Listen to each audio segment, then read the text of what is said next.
How's it going, Dowell? I think I asked you at the beginning of spring practice, but 14 practices in, is there a percentage of the playbook that you would say this is done, I'm comfortable with that, or is that just constantly evolving? Constant evolution. Still trying to figure out who we have, the personnel we have, what run schemes we're good at. Just working through all of that stuff. You know, when you practice, you get 2 special teams period, 2 team periods, and the ones are taking 12 to 14 reps a day. So it's a long process of trying to figure out those things. It is constantly moving, and it all of a sudden like you go down rabbit holes with like, hey, oh, we're good at this. Well, let's also do this, this, and this. And it kind of, well, we got to get back to this, and that. So it's just constantly moving. The one thing that I have been fired up about is how much ownership that Spence has taken in everything. And he's like, hey, what about this? And hey, what about that? And like, hey, can we do that? And like, hey, you may be ready to do that, but we got to get the other 10 guys on the same page playing to your speed right now. So that's been exciting. That process has been a lot of fun going through it with him. Yeah, I know it's only been, 14 practices in, 13, whatever the case may be. Yes. And I'm sure you'll have plenty of time to think about it over the summer, but 13 practices in, how much have you learned about yourself in terms of this role as an offensive coordinator? I know you've done it at the NFL, but some of the things that are different, obviously, at the college game. Yeah, it's the same thing as going through the process of like, oh, wow, that's really interesting. Or something I learned last scrimmage, like you get the ball in the middle of the field 30 times in a game, which never happens in college football, and the defense like can't get lined up because is it a field call, a boundary call? It's in the middle, and I'm sitting there like, wow, we should try to get the ball in the middle more, and like it's just chaos over there. So there's still parts of the game that I'm learning and figuring out that, hey, I like this, or that plays really good in the NFL, but it doesn't fit here because of the field dimensions. And we did this with so-and-so, but we're not ready to handle that load, and we only get 20 hours with these guys. So obviously, like in the NFL, the playbook's here, and you got to get it down to like there in a 20-hour rule as well. So it's more about learning about ourselves as coaches, but also learning about the volume that your players can handle. And and that's constantly evolving as well. And it is year one of an offense versus, at Arkansas we were starting year 3, and so just trying to figure out those things and what our guys can handle and what they can't. Kind of looking ahead at Saturday, what are you hoping to accomplish in the spring game Saturday? Is there anything specific you're really trying to target to get some guys some work before you kind of have to break again for the summer? Yeah, the spring game to me is not an evaluation. The final evaluation will be tomorrow at practice, just because the way we're going to organize the spring game, and I'll let Coach talk about that stuff. But we need to put one more good day in. Anytime you go out, you're competing.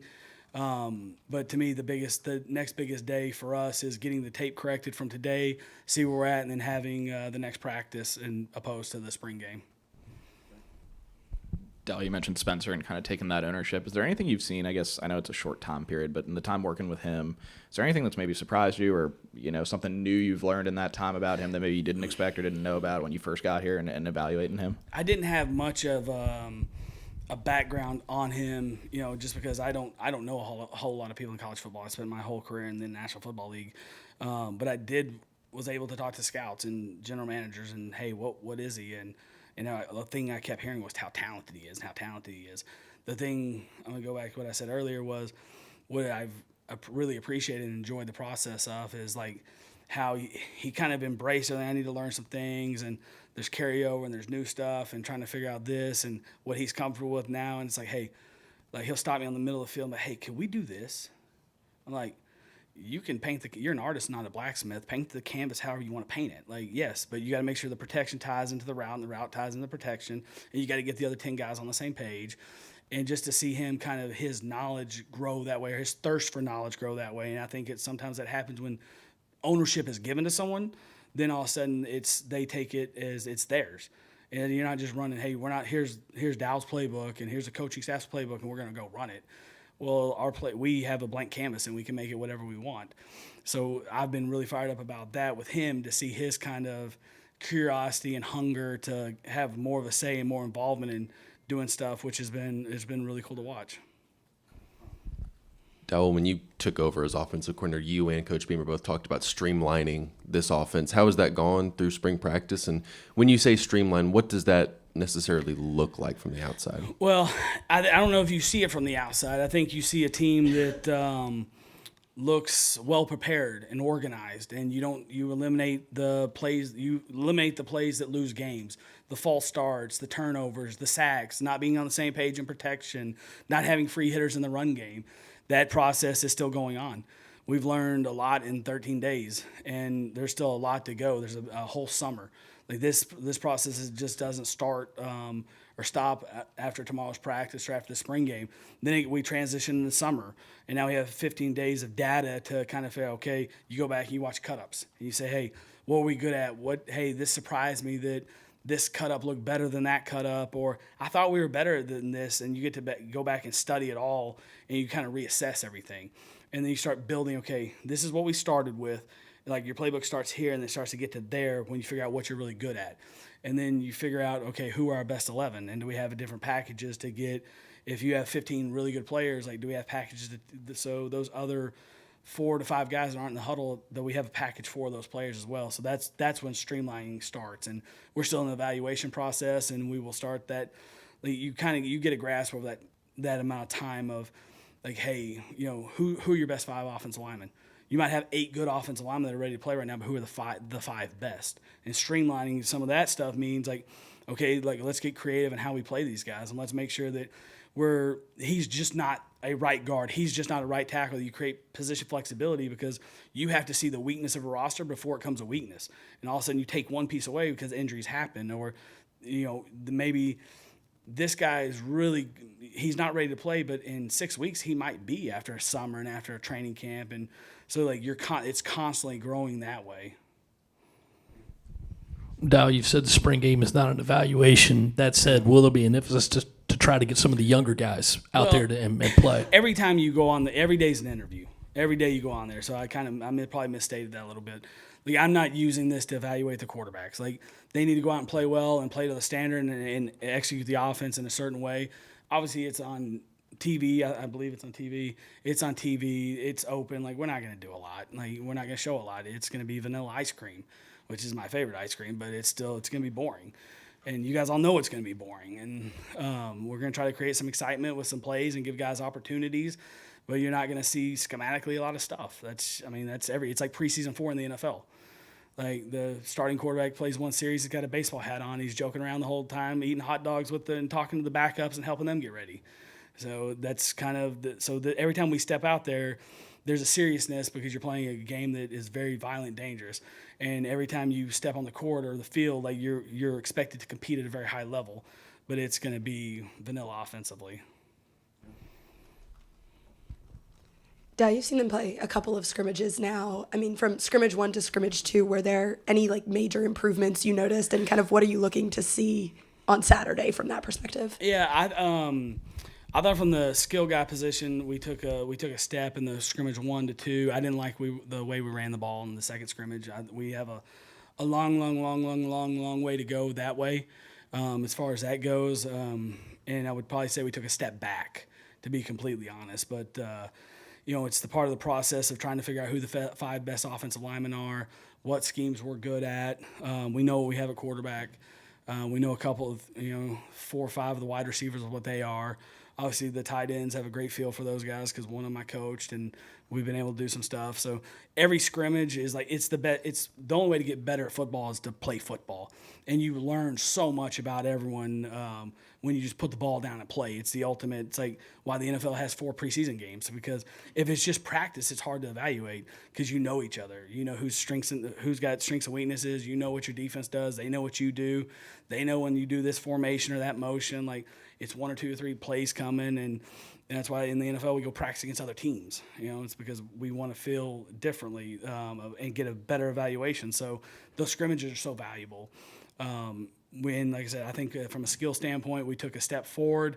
In the run game, we took a step backward. So hopefully execution's better on Saturday. Hopefully we have a good practice on Friday and a clean practice and continue to clean up some of the mistakes from there. So that would be my answer.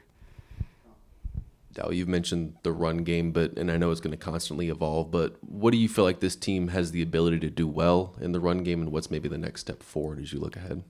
Yeah, it's still right now for me too early to answer that. Like I said, I was just disappointed in it. On the last scrimmage, I was disappointed in the way we executed. I hope we can throw the ball well enough that it softens the defense, that gives you lighter boxes.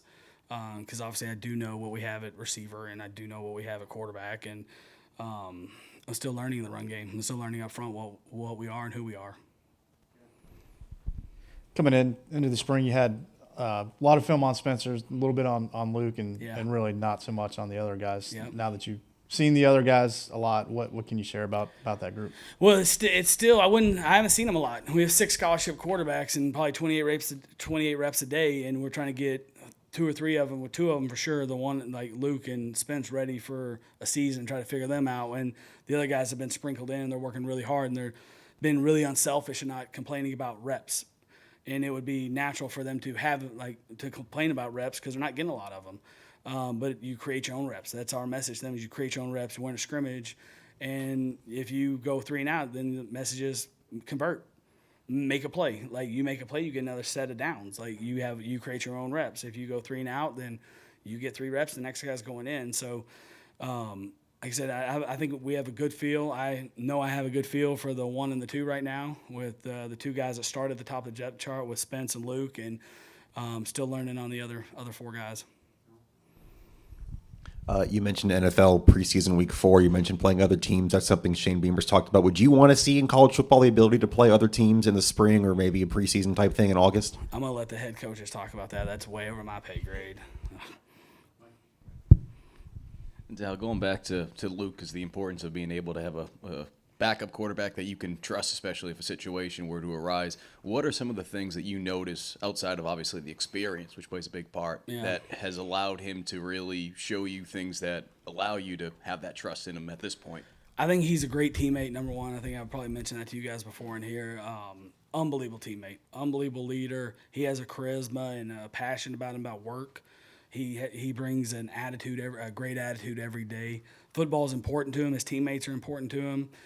His life is organized outside of football. Like he's got his priorities right, so his football's right. You can't be off the field a mess and be good in football. It bleeds into each other, and he's got his life in order. He's a guy that's on time. You can count on him all the time, and he's a talented athlete. He's big, he's thick, he's strong, he can run. There's some things accuracy-wise that we're still working through, some things fundamentally that we're working through, but just a guy that's played, a guy that's unselfish, that is going to be the best player he can be to help the offense, which also means helping Spencer, but also pushing Spencer every day. And not, so there's a fine line of there's a competitive nature there as well. And he enjoys every time he gets a rep. He puts a smile on his face and he goes out there and enjoys it. And there's something that's contagious about that. Like every person in your room, just like every person in this room, like you bring something different to your personality, who you are. You bring something different to the room. He's the energy guy. Like he's the guy that comes in every day and is like, let's go. Like, what do we got? Like, let's go. Let's give it to us. And something like every personality is different, and that's what he's kind of the spark plug guy that he brings that kind of infectious personality to the room. That's like when you see him, you just smile because he's like, what? We're ready. Like he's amped up. He's ready to go, and he's fun to be around that way. And then every day you walk in there, sometimes like you're walking in, and we're an early practice team. It's like 6:30, 7 in the morning. You got like a coffee. You're cranky, and and he's just sitting there smiling. You're like, why are you smiling? Like, it's early. Everyone's tired and cranky, and like you should be sore from yesterday's scrimmage, but he's just sitting there smiling. So that he brings something he lightens my day. And he's someone that, as a coach, like you want to coach those type players because they give you energy as well. Dowell, a couple for you. Do you know about the off the bench play? Been kind of a spring staple around here. No. Fill me in. All right, so they've had a few spring games where it's just they get down close to the end zone and somebody, usually a celebrity, runs off the field and they throw them a touchdown. Like Dawn Staley did it one year. Yeah. Now Alshon Jeffrey did. I didn't know if they brought it up to you. Well, I've called some touchdown plays for Alshon. So if Alshon and Connor are listening to this, come on. I think they would have been great celebrity coaches for the game as well. But no, I have not heard about that. We get Darius Rutger. Let's get some South Carolina people out here and do this. Yeah. And you mentioned NFL preseason 4s. Which quarterback of yours was actually eating a hot dog during the game? I did Coach Sanchez. I had Ryan Fitzpatrick. Cutler cared too much about his diet to eat hot dogs. If he did, he would definitely sneak eat them, and not in front of everybody. So. All right, we'll let Coach go. Appreciate you guys.